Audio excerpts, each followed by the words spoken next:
నమస్తే and welcome to one and all. This is Vikram Kumar. ఈరోజు మనం ప్లాంట్ పెథాలజీలో ప్రిన్సిపల్స్ ఆఫ్ ప్లాంట్ పెథాలజీ అనే ఈ యొక్క టాపిక్లో మనం ఇప్పటివరకు కూడా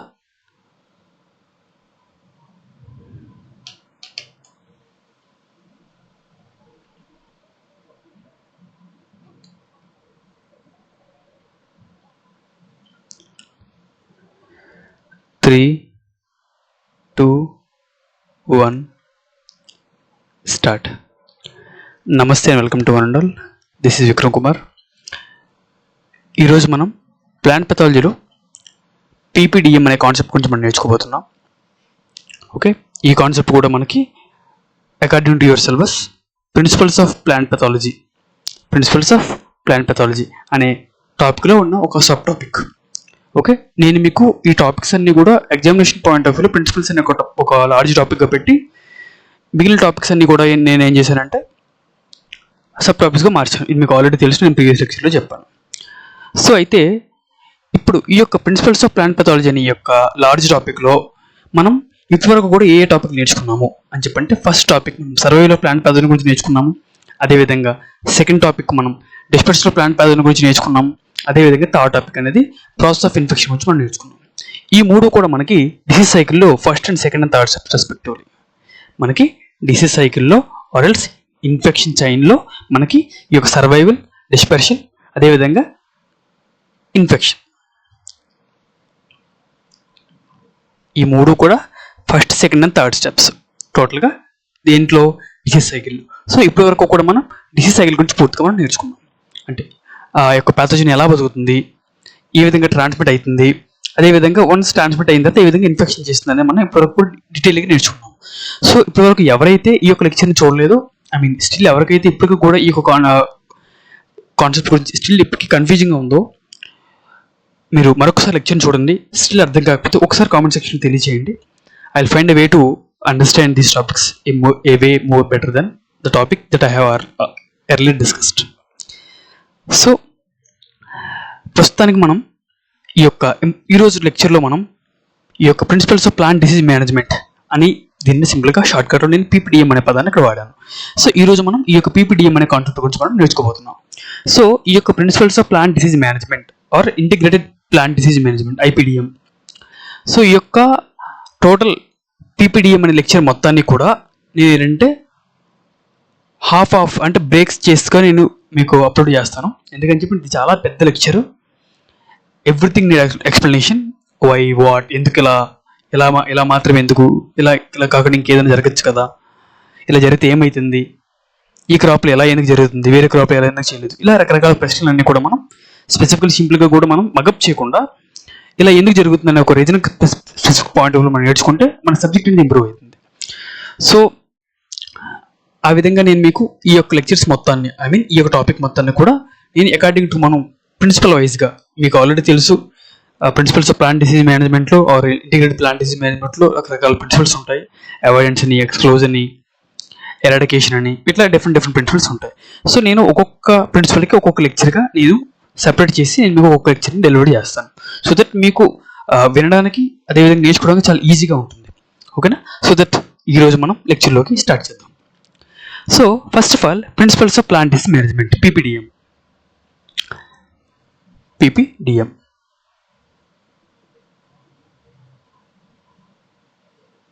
ఇక్కడ చూడండి, డిసీజ్ మేనేజ్మెంట్ అనే పదాన్ని ఇక్కడ వాడారు. మేనేజ్మెంట్ అంటే మీకు ఆల్రెడీ తెలుసు కదండి. చాలామంది స్టూడెంట్స్ స్కూల్ లెవెల్లో కానీ, కాలేజ్ లెవెల్లో కానీ, ఆర్ ఎల్స్ ఇంటి దగ్గర ఫంక్షన్లో అయినా కానీ ఎక్కడైనా ఏదే విధంగా ఏదో ఒక పనిని మనం సెగ్రిగేట్ చేసుకుంటూ, పని మొత్తాన్ని సెగ్రిగేట్ చేసుకుంటూ ఎవరి మీద ఎక్కువ స్ట్రెస్ కానీ, ఎవరికి ఏ ఇబ్బంది లేకుండా కాస్ట్ బెనిఫిట్ రేషియోతో ఎక్కువ మనీ అన్నెసెసరీ కూడా ఖర్చు అవ్వకుండా డిఫరెంట్ గోల్స్ ఉంటాయి. సో మనం అనుకున్న గోల్స్ తగ్గట్టుగా ఒక స్పెసిఫిక్ పనిని రకరకాల విధాలుగా రకరకాల వ్యక్తులతో ఒక పనిని కంప్లీట్ చేసే పద్ధతిని మనం మేనేజ్మెంట్ అని చెప్పి అంటారు. అంతే కదా? బట్ అదే కాన్సెప్ట్ మనం ప్లాంట్ డిసీజ్కి మనం అప్లై చేసేటప్పుడు అక్కడ రెండు కాన్సెప్ట్స్ అని మనకు వాడుకోవాలి. ఎక్కడని చెప్పంటే మనకి డిసీజ్ని మనం కంట్రోల్ చేసుకునేటప్పుడు, డిసీజ్ని కంట్రోల్ చేసేటప్పుడు సాధారణంగా డిసీజ్ మనం 2 సందర్భాల్లో కంట్రోల్ చేస్తాం, 2 విధాలుగా కంట్రోల్ చేస్తాం. అదేంటంటే ఒక డిసీజ్ అనేది మనకి అనుకున్న ఆబ్జెక్టివ్స్కి కంప్లీట్గా ఎగనెస్ట్గా వెళ్తున్నప్పుడు మనం ఏం చేస్తాము, డిసీజ్ మొత్తాన్ని పూర్తిగా నిర్మూలిస్తాం, నాశనం చేసేస్తాం. ఓకేనా? ఆ విధంగా చేస్తే దానిని అంటే పూర్తిగా మనం డిసీజ్ని నాశనం చేస్తాం. ఈ విధంగా డిసీజ్ని పూర్తిగా నాశనం చేస్తే మనం దానిని డిసీజ్ ఎరాడికేషన్ అని చెప్పంటారు. ఓకే, అలా కాకుండా మనకి ఒక స్పెసిఫిక్ డిసీజ్ అనేది పూర్తిగా నాశనం చేయాల్సిన అవసరం లేదు, కానీ దానిని మనం కాస్తో కూస్తో, ఓకేనా, ఎంతో కొంత భాగం అయినా కూడా మనం మనకి లాసెస్ కలగనంత వరకు కూడా దాన్ని ఆపుకుంటూ వస్తాం. ఈ యొక్క ఆపడం అనేది మనకి రకరకాలుగా ఉంటుంది. ఓకే, సో ఇందాక నేను మీకు చెప్పాను కదా, సో ఈ విధంగా ఒక డిసీజ్ అనేది పూర్తిగా మనకు నష్టం కలిగించకుండాను, అదేవిధంగా డిసీజ్ని కలిగేసే ప్యాథోజన్ మనం పూర్తిగా నాశనం చేయకుండాను, అంటే సింపుల్గా కర్ర విరగకుండా పాము చావకుండా, సింపుల్గా మనం ఆ యొక్క మిడిల్ పాయింట్ మనం చూస్ చేసుకుంటాం. సో ఈ విధంగా ఒక middle sustainable point of view మనం చూస్ చేసుకుని మనకి క్రాప్ డిసీజ్కి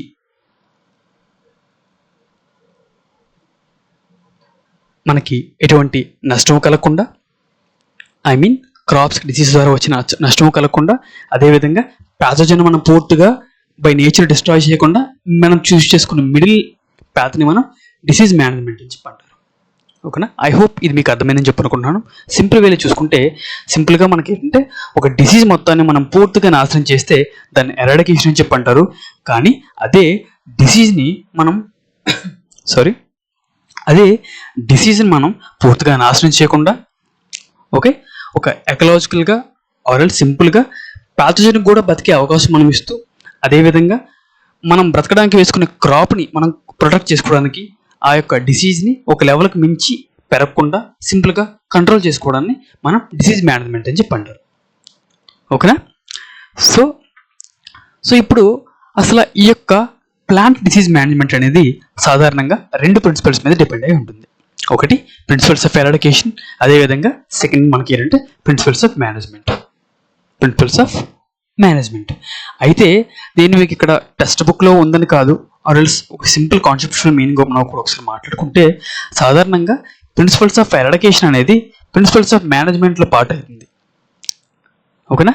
ప్రిన్సిపల్స్ ఆఫ్ ఎరాడికేషన్ అనేది ప్రిన్సిపల్స్ ఆఫ్ మేనేజ్మెంట్లో పార్ట్ అవుతుంది, కానీ ప్రిన్సిపల్స్ ఆఫ్ మేనేజ్మెంట్ అనేది ప్రిన్సిపల్స్ ఆఫ్ ఎరాడికేషన్ పార్ట్ ఎప్పటికీ కాదు. సో ఇది out of context. Okay, so అయితే ఇప్పుడు మనం ఈ యొక్క ప్లాంట్ డిసీజ్ మేనేజ్మెంట్ అనేది 2 ప్రిన్సిపల్ బేస్డ్ మీదుగా జరుగుతుందని చెప్పనుకున్నాము. ఎందుకు అని చెప్పనుకుంటే, ఇక్కడ చూడండి, మనకి ఒక క్రాప్ ఉందండి, ఒక ఫీల్డ్ ఉంది, అందులో మనం రైస్ క్రాప్ని పండిస్తున్నాం. ఓకేనా? ఇందులో బ్లాస్ట్ డిసీజ్ వచ్చిందని చెప్పనుకోండి. ఓకే, ఈ యొక్క బ్లాస్ట్ డిసీజ్ వచ్చి చాలా అది కూడా మనకి ఏంటంటే ఎలా ఎపిడమిక్ వేలో వచ్చింది. ఎపిడమిక్ అంటే మీకు తెలుసు కదా, చాలా తక్కువ టైంలో ఎక్కువ సివియర్ ఫామ్లో వస్తుంది. ఓకేనా? అంటే ఎక్కువ పొలంలో వస్తుంది, అదేవిధంగా లార్జెస్ట్ సివియారిటీతో వస్తుంది, టైం స్పాన్ చాలా తక్కువ ఉంటుంది, అంటే తక్కువ టైంలో చాలా ఎక్కువ నష్టం కలగజేస్తుంది. ఇప్పుడు అటువంటి డిసీజ్కి మనం మేనేజ్మెంట్ చేస్తామని చెప్పండి, కుదురుతుందా? కుదరదు. ఎందుకని చెప్పంటే the response from our side is very very less. అంటే సింపుల్గా మనం డిసీజ్కి రెస్పాండ్ అయ్యే టైం అనేది మన దగ్గర చాలా తక్కువ ఉంటుంది. సో అలాంటప్పుడు మనం ఏం చేస్తాము, డిసీజ్ మొత్తాన్ని కూడా పూర్తిగా ఎరాడికేట్ చేయాలని చెప్పి మనం చూస్తాం. సో అప్పుడు డిఫరెంట్ ప్రాక్టీస్ అని మనం చేయడానికి ప్రయత్నిస్తాం. ఓకేనా? సో బట్ అదే ఇప్పుడు కొన్ని డిసీజెస్ ఉంటాయి. ఫర్ ఎగ్జాంపుల్ రైస్లోని ఇదే ఫీల్డ్లో మనకి ఒక వైరల్ డిసీజ్ వచ్చిందని చెప్పి అనుకోండి, ఆర్ఎల్స్ ఒక బ్యాక్టీరియల్ డిసీజ్, ఫర్ ఎగ్జాంపుల్ మనకి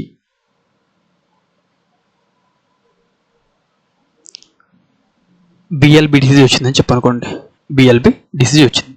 సో అయితే ఈ యొక్క బిఎల్బి డిసీజ్ అనేది సాధారణంగా మనకి ఫర్ ఎగ్జాంపుల్ ఒక రావడం అంటే డిసీజ్ ఇనిషియేషన్ నుంచి మనకి మెల్లమెల్లగా గ్రో అయితే మనకు కనిపిస్తుందని చెప్పనుకోండి.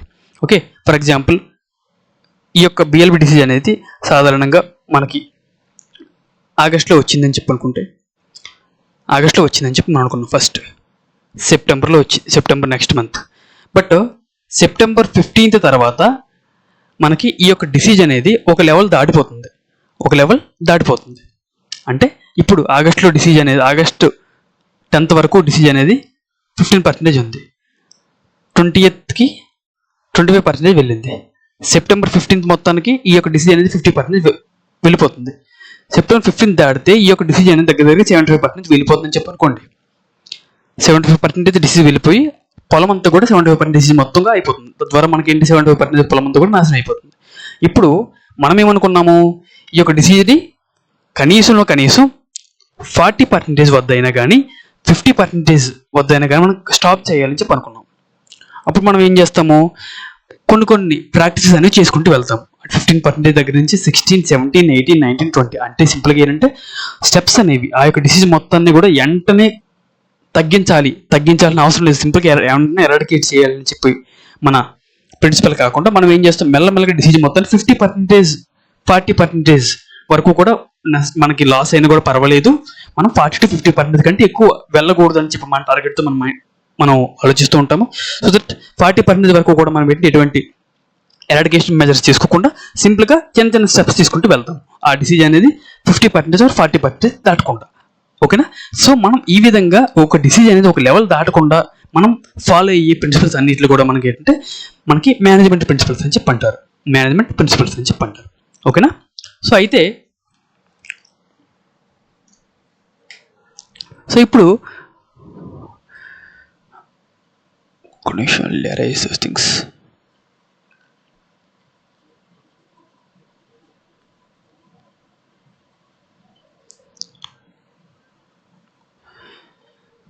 అయితే మనకి ఈ యొక్క principles of plant disease management అనేది పూర్తిగా ఒక కంటిన్యూస్ ప్రాసెస్. అంటే సో చూడండి, ఇక్కడ మేనేజ్మెంట్ అనేది పూర్తిగా కంటిన్యూస్ ప్రాసెస్. నేను మీకు ఇందాక చెప్పినట్టుగా 15th ఆగస్ట్ నుంచి అదేవిధంగా సెప్టెంబర్ 15th వరకు కూడా మనం ఎవ్రీ స్టెప్స్ని మెల్లమెల్లగా గమనించుకుంటూ రావాలి. అంటే ఒక్కొక్క పాయింట్ నుంచి కూడా మనం ఆ యొక్క స్టెప్స్ మొత్తాన్ని వేసుకుంటూ రావాలి డిసీజ్ మనం మేనేజ్ చేయడానికి. సో అయితే అందుకనే ఈ యొక్క ప్లాంట్ డిసీజ్ మేనేజ్మెంట్ అనేది ఒక కంటిన్యూస్ ప్రాసెస్. ఓకేనా? ఇది పూర్తిగా ప్రిన్సిపల్స్ ఆఫ్ ఎరాడికేషన్ అంటే పూర్తిగా ఒక డిసీజ్ వచ్చిందని చెప్పండి మనం కంప్లీట్గా సమూలంగా నాశనం చేసేయాలి అనే ఉద్దేశంతో కాకుండా సింపుల్గా మనం ఏం చేస్తాము, దాన్ని మనకి యొక్క డ్యామేజ్ అనేది అంటే మనం ఒక టార్గెట్ పెట్టుకుంటాం, ఎంతకు మించి ఎక్కువ అవ్వకూడదు అని మనం పెట్టుకుంటాం.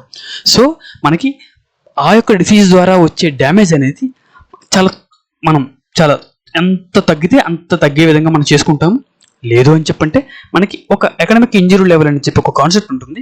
అంటే మనకి ఏంటంటే ఇంతకుముందు నేను మీకు చెప్పాను కదా, టార్గెట్ ఇంజరీ అంటే 40% కంటే మనకి డిసీజ్ అనేది ఎక్కువగా పెరగకూడదు, 40% లాసెస్ వచ్చినా పర్వాలేదు అని చెప్పి అనుకుంటాం. సో దీన్ని మనం ఏం చెప్పనుకుంటారు, ఎకనామిక్ ఇంజరీ లెవెల్. అంటే ఈ లెవెల్ వరకు వస్తే ఒక ఫార్మర్ అనేది తట్టుకోగలుగుతాడు, ఆ లెవెల్కి మించి ఎక్కువ వస్తే ఫార్మర్ అనేది లాస్ వస్తుంది, దాన్ని తట్టుకోలేడు. సో ఆ యొక్క డిసీజ్ని మనం ఎకనామిక్ ఇంజరీ లెవెల్ కంటే తక్కువ ఉంటుందిగా, అంటే 40% కంటే తక్కువ, అంటే ఎంత 39, 38 సో ఆన్. సో ఇంతకు మించి తక్కువగా ఉంచుకుని చేయడం కానీ లేదని చెప్పంటే ఆ యొక్క డిసీజ్ ద్వారా మనకు వచ్చే నష్టం అనేది తక్కువ అయ్యే విధంగా చూసుకోవడం కానీ, ఈ రెండింటిని కూడా మనం ఏం చెప్పంటారు, ప్రిన్సిపల్స్ ఆఫ్ మేనేజ్మెంట్ అని చెప్పంటారు. సో అందుకనే principles of plant disease management అనేది మనకి పూర్తిగా combination of principles of eradication అదేవిధంగా ప్రిన్సిపల్ ఆఫ్ మేనేజ్మెంట్. ఓకేనా? అది ఎందుకని చెప్పంటే ఒకే డిసీజ్కి కొన్ని సందర్భాల్లో ఎరాడికేషన్ అప్లై అయ్యింది, అదేవిధంగా కొన్ని సందర్భాల్లో మేనేజ్మెంట్ కూడా అప్లై అయ్యింది. ఎందుకని చెప్పంటే ఇప్పుడు రైస్ బ్లాస్ట్ వచ్చింది, సడన్గా వచ్చింది, మనం ఖచ్చితంగా మేనేజ్మెంట్ చేస్తాం అక్కడ అని చెప్పండి కుదరదు, ఎందుకంటే మనకు అక్కడ టైం ఉండదు కాబట్టి. అప్పుడు మనం ఖచ్చితంగా ఏం చేయాలి, ఎరాడికేషనే చేయాలి, ఫాలో అవ్వాలి, మనకు అక్కడ వేరే ఆప్షన్ లేదు. బట్ అదే బ్లాస్ట్ అనేది చాలా మెల్లమెల్లగా వస్తుందని చెప్పనుకోండి, అక్కడ మనకి ఎరాడికేషన్ అనేది అంత నెసెసరీ కాదు, మ్యాండేటరీ కాదు, అదేవిధంగా మనకు అంత బెనిఫిట్ కూడా కాదు అని చెప్పినప్పుడు మనం ఏం చేస్తాము, తక్కువ డబ్బులు అయ్యేట్టుగా మనం ఒక్కొక్క స్టెప్ వేసుకుంటూ వెళ్తాం. సో చూడండి, అక్కడ అదే బ్లాస్ట్కి బేస్డ్ ఆన్ మన యొక్క నీడ్ అండ్ ఫ్యాక్టర్స్ బట్టి అదే మనం ప్రిన్సిపల్స్ ఆఫ్ ఎరాడికేషన్ అప్లై చేసాము, ప్రిన్సిపల్ ఆఫ్ మేనేజ్మెంట్ కూడా మనం అప్లై చేసాము. కాబట్టి అందుకనే ఈ యొక్క principles of plant disease management అనేది combination of eradication at the same time combination of management principle. So ఇప్పుడు ఈ యొక్క principles of plant disease management అనేది సాధారణంగా ఒక 5 ప్రిన్సిపల్స్ని కలిగి ఉంటుంది. ఓకేనా? సో ప్లాంట్ డిసీజ్ మేనేజ్మెంట్ మనం దీన్ని సింపుల్గా ఇంటిగ్రేటెడ్ ప్లాంట్ డిసీజ్ మేనేజ్మెంట్ అని చెప్పంటారు. ఐపీడిఎం అని చెప్పి కూడా మనం అంటాం. ఐపీడిఎం అని కూడా అంటాం మనం. సో అయితే ఈ యొక్క ఇంటిగ్రేటెడ్ ప్లాంట్ డిసీజ్ మేనేజ్మెంట్ అని కానీ ఆరల్ సింపుల్గా పీడిఎం ప్లాంట్ డిసీజ్ మేనేజ్మెంట్ అని కానీ మనం ఈ యొక్క ప్లాంట్ డిసీజ్ మేనేజ్మెంట్ అనేది సాధారణంగా 5 ప్రిన్సిపల్స్ని కలిగి ఉంటుంది. ఆ ప్రిన్సిపల్స్ ఏంటంటే first of all principles of avoidance, second one principles of exclusion and third one principles of eradication and fourth one principles of protection and last one and final one is principles of resistance. ఓకేనా? So సింపుల్గా మనం దీన్ని ఈ యొక్క వీటన్నిటిలో కూడా ఒక బ్రీఫ్గా నేర్చుకుందాము. ప్రిన్సిపల్స్ అసలు అంటే ఏంటంటే బ్రీఫ్గా నేర్చుకుందాం. సో అసలు అవాయిడెన్స్ అంటే ఏంటి? ఫర్ ఎగ్జాంపుల్ మనకి బెస్ట్ ఫ్రెండ్స్కి ఏమైనా గొడవ వచ్చిందని చెప్పి అనుకోండి, మనం వాడితో ఆరల్స్ ఆ యొక్క పర్సన్తో మనం మాట్లాడకుండా, వాడు మెసేజ్ చేసినా, ఆ పర్సన్ కాల్ చేసినా, ఇంకే విధంగా మనతో కమ్యూనికేట్ చేయాలని చెప్పి ప్రయత్నించినా మనం దూరం పెడతా ఉంటాం, డిస్టెన్స్ పెడతాం. ఓకేనా? ఫర్ ఎగ్జాంపుల్ మీరు రైస్ క్రాప్ అని చెప్పనుకుంటే, మీ ఫ్రెండ్ బ్లాస్ట్ డిసీజ్ అని చెప్పనుకుంటే, ఓకే, ఇప్పుడు మీ ఇద్దరికి మధ్య గొడవ అయింది. ఇప్పుడు బ్లాస్ట్ డిసీజ్ని రైస్ దగ్గరికి కానీ, రైస్ని బ్లాస్ట్ డిసీజ్ దగ్గరికి కానీ, ఇద్దరి దగ్గరికి మాటలు ఉండవు కాబట్టి, ఇద్దరు మాట్లాడుకోరు కాబట్టి ఎవరి దగ్గరికి వెళ్ళరు. సో అదేవిధంగా ఇప్పుడు రైస్ ప్లాంట్ అనేది బ్లాస్ట్ డిసీజ్ కలగజేసే ఫంగై దగ్గరికి కానీ, బ్లాస్ట్ ఫంగైని రైస్ ప్లాంట్ దగ్గరికి కానీ, దేని దగ్గరికి కూడా మనం రెండు కూడా ఒకదానికొకటి టచ్ అవ్వకుండా, రెండు కూడా ఒకదానికొకటి కలుసుకోకుండా మనం అవాయిడ్ చేస్తూ ఉంటాం. దీన్నే మనం ప్రిన్సిపల్స్ ఆఫ్ అవాయిడెన్స్ అని చెప్పంటారు. సింపుల్గా ప్యాథోజన్ని హోస్ట్కి కలవకుండా, క్లోజ్ దగ్గరగా రాకుండా మనం దూరం పెడతాం. దీన్నే మనం ఏమని చెప్పంటారంటే అవాయిడెన్స్ అని చెప్పంటారు.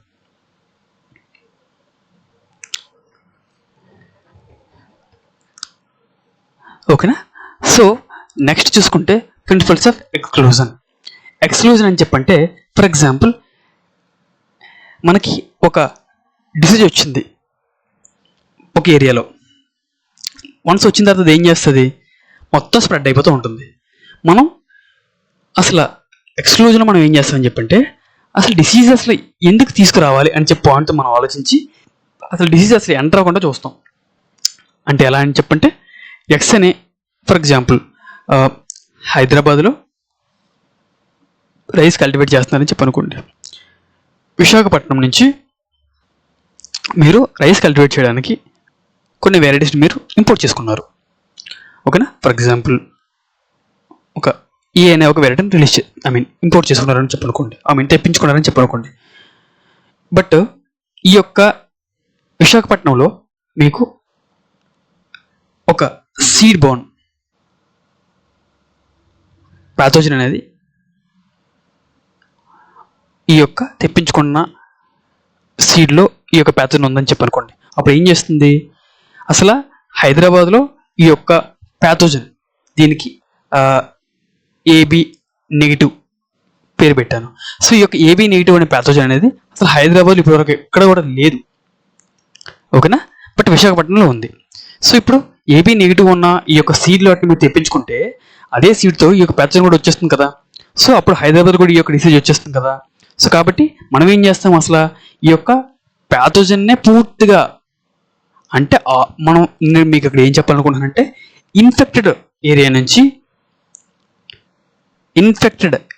నుంచి హెల్దీ ఏరియాకు ప్యాథోజన్ అనేది ట్రావెల్ అవ్వకుండా, స్ప్రెడ్ అవ్వకుండా మనం స్టాప్ చేయడాన్ని ఎక్స్క్లూజన్ అని చెప్పండి. ఓకేనా? So next one is eradication. Eradication అంటే సింపుల్గా పూర్తిగా వన్స్ ఒక డిసీజ్ వచ్చేసిన తర్వాత మనం ఇంకేం చేయలేము, దాన్ని ఏం చేస్తాం? సింపుల్గా నిర్మూలించేస్తాం, సింపుల్గా నాశనం చేసేస్తాం. ఓకేనా? సో నెక్స్ట్ మనం ఏం చేస్తాం? ప్రొటెక్షన్లో మనం ఏం చేస్తాం చెప్పంటే కాపాడుకుంటాం. ఓకేనా? ఎయిదర్ ఆ యొక్క డిసీజ్ అనేది రాకుండా కాపాడుకుంటాము, ఇప్పుడు ఒకరు వచ్చిందని చెప్పి అనుకోండి డిసీజ్ అనేది స్ప్రెడ్ అవ్వకుండా, ఈ విధంగా మనం ఏం చేస్తామని చెప్పంటే ప్రొటెక్షన్ చేసుకుంటాము. నెక్స్ట్ ఏంటంటే ప్రిన్సిపల్స్ ఆఫ్ రెసిస్టెన్స్ అని చెప్పి ఒక కాన్సెప్ట్ కూడా ఉంది. అంటే సింపుల్గా మనం ఈ యొక్క స్టెప్స్ అన్నీ కూడా మనం చేసుకోకుండా వీటన్నిటిలో కూడా మనం ఒకే స్టెప్స్లో ఇంక్లూడ్ చేసుకుంటే మనం ఏం చేస్తామని చెప్పంటే జెనెటిక్ మెకానిజం ద్వారా కానీ ఆర్ఎల్స్ కొన్ని స్పెసిఫిక్ స్పెషల్ మెకానిజమ్స్ యూజ్ చేసి మనం ఒక ప్లాంట్కి ఇమ్యూనలాజికల్గా అంటే సింపుల్గా రెసిస్టెన్స్ మనం ఇస్తాం, అంటే బలాన్ని ఇస్తాం మనం జీన్స్ యూజ్ చేసి. సో ఈ విధంగా మనం ఏంటంటే ప్లాంట్కి మనం బలం ఇవ్వడాన్ని రెసిస్టెన్స్ అని చెప్పి అంటారు. నేను మీకు సింపుల్గా అర్థం కావడానికి చెప్పాను. టెక్నికల్ టర్మ్ కానీ టెక్నికల్ మీనింగ్ కానీ డిఫరెంట్గా ఉంటుంది. ఓకేనా, మనం సింపుల్గా ఒక క్యాజువల్గా మనం అర్థం చేసుకోవడానికి ప్రయత్నించాం. సో ఇప్పుడు ఈ యొక్క లెక్చర్ అనేది only principles of avoidance discussion కూడా మాత్రమే ఉంటుంది. మిగిలిన 4 ప్రిన్సిపల్స్కి కూడా నేను 4 సెపరేట్ లెక్చర్స్ చేస్తాను.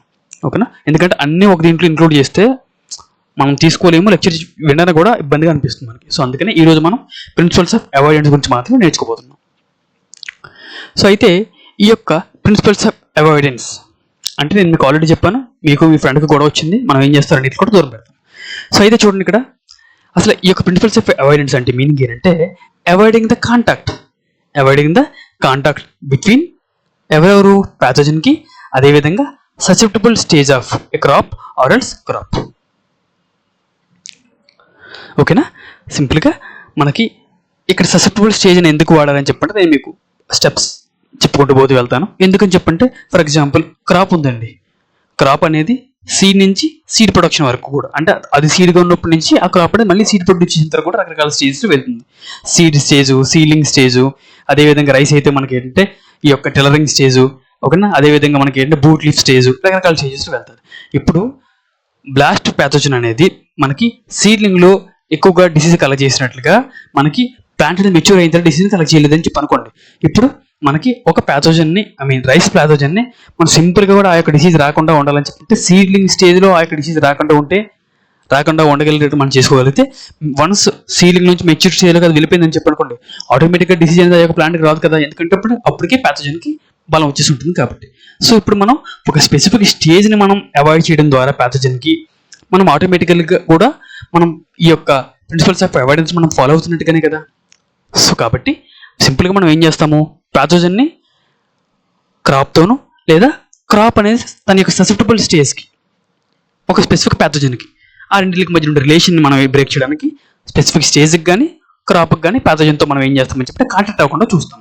సో అయితే ఈ యొక్క కాంటాక్ట్ అవ్వకుండా ఆర్ సింపుల్గా ప్రిన్సిపల్స్ ఆఫ్ అవాయిడెన్స్ని మనం దేని ద్వారా అచీవ్ చేయగలుగుతాము, దేని ద్వారా పొందగలుగుతాము అని చెప్పంటే మనం ఇక్కడ మీకు according to your text book syllabus అనేది మీకు కొన్ని ఎగ్జాంపుల్స్ ఇచ్చారు. ఆ ఎగ్జాంపుల్స్ ద్వారా మనం ఫాలో అవుతాం, ఓకేనా, అచీవ్ అవుతాం.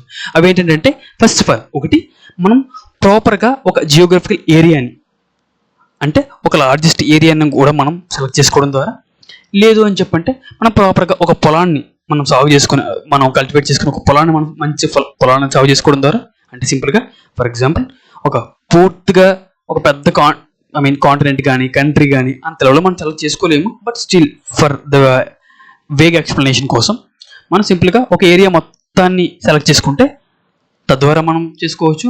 అదేవిధంగా మనం ఏంటంటే ఒక చిన్న ఫీల్డ్ని మనం సెలెక్ట్ చేసుకోవడం ద్వారా ఈ యొక్క అవాయిడెన్స్ ప్రిన్సిపల్ మనం చేయొచ్చు.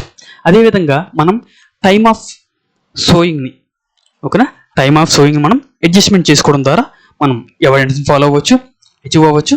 అదేవిధంగా మనం డిసీజ్ ఎస్కేపింగ్ వెరైటీస్ని కల్టివేట్ చేసుకోవడం ద్వారా, అదేవిధంగా final one proper selection of seed and planting material, అంటే సింపుల్గా కూడా సీడ్లింగ్ మెటీరియల్, సీడ్ పర్పస్ కోసం యూజ్ చేసే మెటీరియల్ మనం మంచిగా సెలెక్ట్ చేసుకోవడం ద్వారా, అంటే మంచి సీడ్ని సెలెక్ట్ చేసుకోవడం ద్వారా కూడా మనం ఈ యొక్క అవాయిడెన్స్ మనం ఫాలో అవ్వచ్చు. సో ఇప్పుడు మనం ఈ యొక్క ఒక్కొక్క ఎగ్జాంపుల్ మనం డిఫరెంట్ ఎగ్జాంపుల్స్తో నేర్చుకోబోతున్నాం. సో అయితే ఇప్పుడు మనకి ఏంటంటే ఈ యొక్క next one principles of avoidance. ఈ యొక్క principles of avoidance first of all మనకి ఏంటి, proper selection of geographical area. So proper selection of geographical area అంటే మీనింగ్ ఏంటంటే ఇప్పుడు చూద్దాం, మనం ఇప్పుడు ఒక ఎగ్జాంపుల్ ద్వారా నేర్చుకోబోతున్నాం. అంటే సింపుల్గా చూడండి, ఇక్కడ ఫర్ ఎగ్జాంపుల్ కేరళ ఉంది. మాన్సూన్ సీజన్లో ఆర్ సింపుల్గా ఖరీఫ్ సీజన్లో మనకి ఎర్లీ మాన్సూన్స్ అనేవి వస్తాయి ఇక్కడ, ఎందుకంటే ఇండియాలో first time south west monsoon కేరళలో ఎంటర్ అవుతాయి కాబట్టి. సో ఇప్పుడు మీరు ఇక్కడ ఇప్పుడు మే ఆర్ సింపుల్గా ఏప్రిల్ లాస్ట్లోంచి సింపుల్గా సాధారణంగా మనకి జూన్ నుంచి స్టార్ట్ అయితే, బట్ సింపుల్గా కేరళలో మనకి ఒక 1 వీక్ ముందు స్టార్ట్ అయ్యే అవకాశం ఉంటాయి. సో జూన్ నుంచి జూలై ఆర్ మిడ్ ఆగస్ట్ వరకు కూడా పడ్డాయని చెప్పనుకోండి వర్షాలు. జూన్ టు జూలై పడ్డాయి అంటే 2 months 6 days పడ్డాయని చెప్పనుకోండి వర్షాలు అనేవి.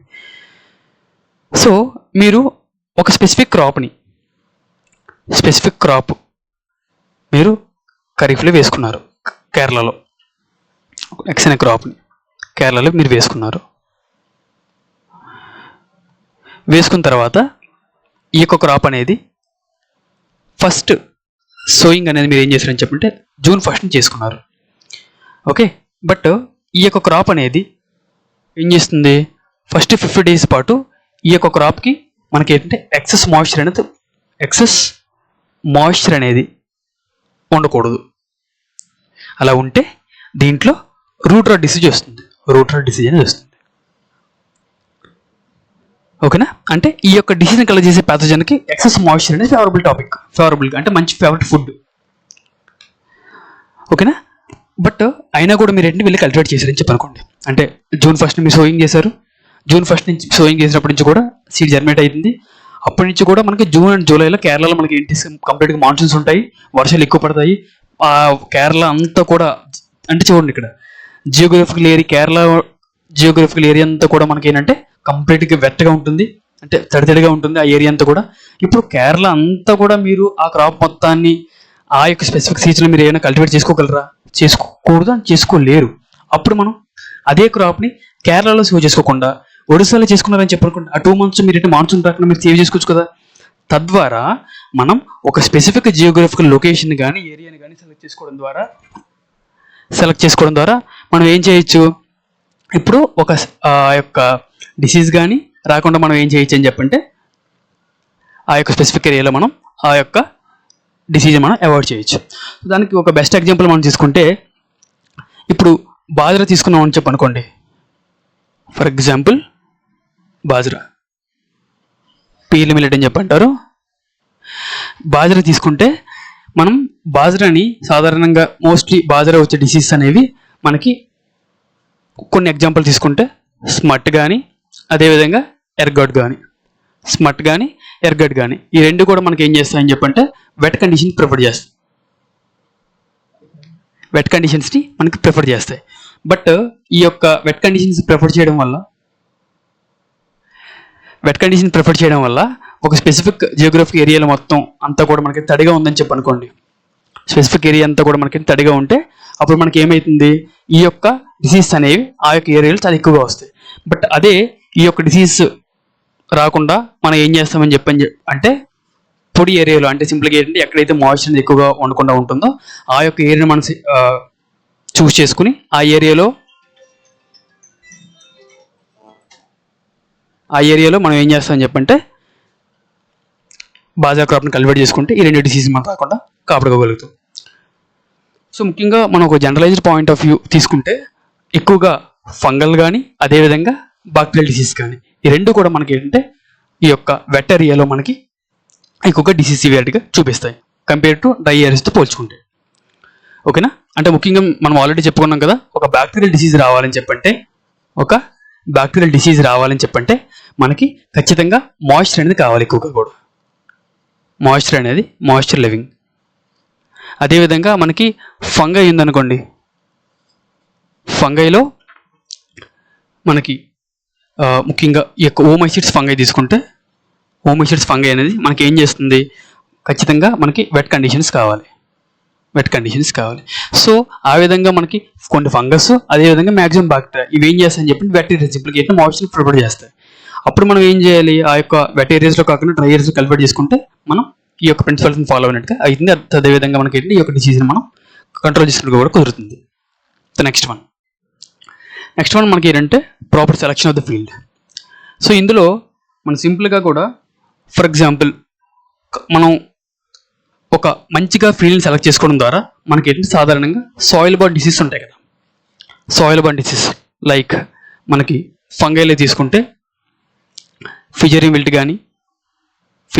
కానీ ఆర్ఎల్స్ వర్టిసీలియం విల్ట్ కానీ ఇది కాటన్లో వస్తుంది. అదేవిధంగా మనకి స్క్లిరోషియం కానీ ఎక్స్ట్రా ఇవన్నీ కూడా మనకి ఏంటంటే సాయిల్లో ఉంటాయి. ఓకేనా, సో అయితే ఇప్పుడు మనం ఒక స్పెసిఫిక్గా ఆల్రెడీ ఒక సాయిల్లో చాలా ఇయర్స్ నుంచి కూడా సాయిల్ బార్న్ డిసీజ్ అని వస్తున్నాయని చెప్పి మనకు తెలిసిన తర్వాత కూడా మనం ఏం చేస్తాము, అందులో అదే క్రాప్ను మనం పండించడానికి ఇష్టపడతామా? ఇష్టపడం కదా. అప్పుడు మనం ఏం చేస్తామని చెప్పంటే ఆ యొక్క స్పెసిఫిక్ సాయిల్లో మనం ఈ యొక్క సాయిల్ బార్న్ డిసీజ్ అనేవి రాకుండా మనం ఏం చేస్తామని చెప్పంటే ఇది మేనేజ్మెంట్ చేస్తాము. లేదు అని చెప్పంటే మనం పూర్తిగా ఏం చేస్తామంటే ఆ యొక్క ఏరియా ఆ యొక్క సాయిల్ కాకుండా మనం ఇంకొక సాయిల్ కానీ ఫీల్డ్ కానీ మనం సెలెక్ట్ చేసుకుంటాం. తద్వారా ఆటోమేటికల్ కూడా మనకి ఏంటంటే ఈ యొక్క ప్రిన్సిపల్ మనం ఫాలో అయినట్టుగా అవుతుంది. ఇప్పుడు అదేవిధంగా మనం చూడండి, మోనోక్రాపింగ్ చేసుకుంటే ఒకే క్రాప్ను కంటిన్యూస్గా చేయడం వల్ల మనకి ఆ యొక్క ఏరియాలో ఆర్ ఫీల్డ్లో మనకి ఏంటంటే ప్యాథోజన్ ఇష్టపడే ప్యాథోజన్కి ఫేవరబుల్గా అయ్యే మైక్రో క్లైమేట్ అనేది ఆర్ సింపుల్గా ప్యాథోజన్ పెరగడానికి కలిగిన మంచి వాతావరణం అనేది పూర్తిగా ఇయర్స్ అంటే 3, 4, 5 ఇయర్స్ బట్టి అదే క్రాప్ను మనం పండిస్తాం కాబట్టి ఆ యొక్క ఫీల్డ్కి ఆ యొక్క ప్యాథోజన్ బాగా అలవాటు పడిపోతుంది. తద్వారా ఏంటి ఆ యొక్క ఫీల్డ్ అంతా కూడా మనకి ఏంటంటే ప్యాథోజన్తో నిండిపోతుంది. ఆ విధంగా ఒక ప్యాథోజన్తో నిండిపోయిన ఫీల్డ్ మొత్తాన్ని మనం ఏం చెప్పంటారంటే సిక్ సాయిల్ అని చెప్పంటారు. ఓకే, ఇప్పుడు ఈ యొక్క సిక్ సాయిల్లో ఉండడం వల్ల ఆర్ఎల్స్ మనకి సిక్ సాయిల్ వల్ల మనకి ఏం చేస్తుంది, ఎప్పుడైతే మనం సాయిల్లో ఆ యొక్క పొలంలో కానీ సాయిల్లో కానీ మనం క్రాప్ని కల్టివేట్ చేస్తామో అక్కడ డిసీజ్ అనేది ఎక్కువగా పెరుగుతుంది. అదేవిధంగా ఒకవేళ డిసీజ్ సివియారిటీ కూడా మనకి ఎక్కువగా పెరిగే అవకాశాలు ఉంటాయి. ఇన్సిడెంట్స్ అవుతుంది, సివియారిటీ కూడా పెరుగుతుంది. బెస్ట్ ఎగ్జాంపుల్ మనం తీసుకుంటే ఇప్పుడు రెడ్ గ్రామ్ విల్ట్ ఉంటుంది కదా, రెడ్ గ్రామ్లో విల్ట్ ఉంటుంది. అదేవిధంగా మనకి పొటాటోలో లేల్బేట్ ఉంటుంది. అదేవిధంగా గ్రీన్ ఇయర్ ఆఫ్ బాజరా, ఈ మూడు కూడా మనకి ఏంటంటే ఈ యొక్క ప్రాపర్ సెలక్షన్ ఆఫ్ ఫీల్డ్ ద్వారా మనం ఏంటంటే ఈ యొక్క డిసీజ్ మనం సేవ్ చేసుకుందాం, ఈ యొక్క డిసీజ్ని మనం కంట్రోల్ చేసుకున్నట్టుగా అవుతాం. సో నెక్స్ట్ తీసుకుంటే మనకి ఏంటంటే అడ్జస్ట్మెంట్ ఆర్ సింపుల్గా సోయింగ్ టైం మనం అడ్జస్ట్ చేసుకోవడం ద్వారా. సో ఇక్కడ కొన్ని ఎగ్జాంపుల్స్ ఉన్నాయి. Black stem rust of wheat disease అనేది సాధారణంగా మనకి ఏంటంటే చాలా ఎక్కువగా వస్తుంది. ఇందులో వస్తుంది ఏ వీట్ క్రాప్స్ అయితే లేట్ సోయింగ్ చేయబడతాయో అలా లేట్ సోయింగ్ చేసిన వీట్ క్రాప్లో black stem rust of wheat అనేది ఎక్కువగా వస్తుంది. అప్పుడు మనం ఏం చేయాలి, సింపుల్గా ఎర్లీగా సో చేసుకుంటే ఈ యొక్క డిసీజ్ మనం తగ్గించుకున్నట్టు కదా ఆటోమేటికల్గా కూడా. అప్పుడు మనం ఏం చేస్తాము, ఎర్లీ సోయింగ్ చేసుకుంటాం. తద్వారా మనం ఈ విధంగా లేట్ సోయింగ్ చేయకుండా ఎర్లీ సోయింగ్ చేసుకోవడం ద్వారా, అంటే ముందుగా విత్తుకోవడం ద్వారా, సింపుల్గా సోయింగ్ టైం మనం అడ్జస్ట్మెంట్ చేసుకోవడం ద్వారా ఆటోమేటిక్గా కూడా మనం ప్రిన్సిపల్స్ ఆఫ్ అవేర్నెస్ మనం ఫాలో అవుతున్నట్టుగా, తద్వారా డిసీజ్ ఇన్సిడెంట్స్ మనం తగ్గుతుంది. సో నెక్స్ట్ మనకి ఈ యొక్క నెక్స్ట్ ఎగ్జాంపుల్ మనకి ఏంటంటే రైజోక్టినియా రూట్ ఆఫ్ రెడ్ గ్రామ్. సాధారణంగా ఈ యొక్క రైజోక్టినియా రూట్ రాట్ అనేది ముఖ్యంగా రెడ్ గ్రామ్లో ఇది ఏం చేస్తాయని చెప్పంటే ఇది సాధారణంగా వర్షాలు పడిన తర్వాత చాలా ఎక్కువగా వస్తాయి. సో ఇప్పుడు మనం ఏం చేస్తాము, వర్షాలు పడిన తర్వాత కాకుండా ఇది సింపుల్గా నెగిటివ్గా చేస్తాం, దానికి కంప్లీట్ ఆపోజిట్ నెగిటివ్లో చేస్తాం. సో వర్షాలు పడినప్పుడు కాకుండా వెంటనే కాకుండా వర్షాలు పడిన చాలా గ్యాప్ తర్వాత మనం ఏం చేస్తామని చెప్పంటే ఈ యొక్క క్రాప్ని సో చేసుకుంటాం. తద్వారా మనం డిసీజ్ని కంట్రోల్ చేసుకున్నట్టుగా అవుతుంది. The next one disease escaping varieties. సాధారణంగా కొన్ని ఎగ్జాంపుల్ తీసుకుంటే early maturing varieties of wheat అనేవి బ్లాక్ స్టెమ్ రస్ట్ ఆఫ్ వీట్ని, early maturing varieties of pea మనకి ఏం చేస్తుంది పౌడర్ మిల్డ్, దీన్ని ఎరిసిఫే పాలిగోని అనే ఒక ప్యాథోజన్ ద్వారా వస్తుంది, పౌడర్ మిల్డ్ ప్యాథోజన్ ద్వారా వస్తుంది. బ్లాక్ స్టెమ్ రస్ట్ ఆఫ్ మీకు తెలుసు ఏంటి, black stem rust of wheat అంటే మీరు కామెంట్ సెక్షన్లో చెప్పండి. ఓకే, ఈ రెండు కూడా మనం ఏం చేస్తామని చెప్పంటే వెరైటీస్లో మన 2 టైప్స్ ఉంటాయి, ఎర్లీ మెచ్యూరింగ్, లేట్ మెచ్యూరింగ్. ఇప్పుడు క్రాప్ అనేది తొందరగా మెచ్యూర్ అయిపోయి అవి తొందరగా లైఫ్ సైకిల్ కంప్లీట్ చేసుకుందని చెప్పి అనుకోండి, ఈ డిసీజ్ వీటిలో రాదు. అదేవిధంగా ఈ యొక్క డిసీజ్ అనేది పీస్లో రావు. బట్ అదే లేట్ మెచ్యూరింగ్ డిసీజ్ ఉన్నాయి అనుకోండి, అందులో మనకి ఏంటంటే బ్లాక్ స్టెమ్ రస్ట్ వీట్ వచ్చే డిసీజ్ వచ్చే అవకాశం ఉంది, అదేవిధంగా పౌడర్ మిల్డ్ డిసీజ్ వచ్చే అవకాశం కూడా ఉంది. సో నెక్స్ట్ మనం ప్రాపర్ సెలెక్షన్ ఆఫ్ సీడ్గా యూజ్ చేసి డిఫరెంట్ ప్లాంటింగ్ మెటీరియల్ కానీ సీడ్లింగ్ మెటీరియల్ కానీ మనం చూస్ చేసుకుంటాం. ఇప్పుడు మనం మంచి సీడ్ని ఆర్ఎల్స్ మంచి సీడ్లింగ్ మెటీరియల్, మంచి ప్లాంటింగ్ మెటీరియల్ మనం చూస్ చేసుకొని దాన్ని సో చేసుకోవడం ద్వారా, అంటే సింపుల్గా కూడా హెల్దీ మెటీరియల్స్ సీడ్ మెటీరియల్ మనం చూస్ చేసుకోవడం ద్వారా మనం డిసీజ్ అనేవి క్రాప్కి అదేవిధంగా ఒక స్పెసిఫిక్ ఏరియాలోకి రన్ అవ్వకుండా, అదేవిధంగా మనం ఏం చేస్తామని చెప్పంటే ఇండైరెక్ట్గా కూడా మనం ప్రిన్సిపల్స్ ఆఫ్ అవాయిడెన్స్ మనం ఫాలో అవుతాం. సో ఎగ్జాంపుల్ తీసుకుంటే ఈ యొక్క లూస్ మట్ ఆఫ్ వీట్, అదేవిధంగా బంచ్ టాప్ ఆఫ్ బనానా, ఇది వైరల్ డిసీజ్. లూస్ మట్ ఆఫ్ వీట్ అని మీకు ఆల్రెడీ తెలుసు, ఫంగల్ డిసీజ్ ఇది. అదేవిధంగా విప్స్ మట్ ఆఫ్ సుగర్కేన్, ఇస్టులాగస్ కిటామినే, ఇది కూడా మనకి ఏంటంటే ఫంగల్ డిసీజ్. ఈ మూడు కూడా మనకి ఏంటంటే సీడ్ బోర్న్ ఆ రైజోమ్ బోర్న్, రైజోమ్ ఇది నేచర్లో ఉంటాయి. వీటిని మనం ఇన్ఫెక్టెడ్ ఆర్ సింపుల్గా మనకి ఏంటంటే డిసీజ్ వచ్చిన సీడ్స్ని కానీ సీలింగ్ మెటీరియల్ కానీ యూజ్ చేయకుండా హెల్దీ మెటీరియల్ మనం యూజ్ చేసామని చెప్పంటే, హెల్దీ మెటీరియల్ని మనం యూజ్ చేసుకుంటే ఆటోమేటిక్గా కూడా మన డిసీజ్ రాకుండా కాపాడుకోవచ్చు కదా. సో తద్వారా ఈ రకమైన ప్రాక్టీస్ని మనం ఫాలో అవడం ద్వారా మనం ప్రిన్సిపల్స్ ఆఫ్ ఎవిడెన్స్ మనం ఫాలో అవుతాము. సో ప్రిన్సిపల్స్ ఆఫ్ ఎవిడెన్స్ మనం ఫాలో అయిన ద్వారా సింపుల్గా కూడా మనం ఏం చేస్తామని చెప్పంటే principles of plant disease management మనం ఫాలో అయిపోతుంది. సో కాబట్టి ఈరోజు లెక్చర్ని ఇక్కడితో స్టాప్ చేసుకుంటున్నాం. నెక్స్ట్ లెక్చర్ని మనం రేపు చూసుకుందాము. నెక్స్ట్ క్లాస్లో మనం నేర్చుకోబోతున్నాం. So thank you very much one. Like చేయండి, షేర్ చేయండి, సబ్స్క్రైబ్ చేసుకోండి. సో జై హింద్, వందే మాతరం.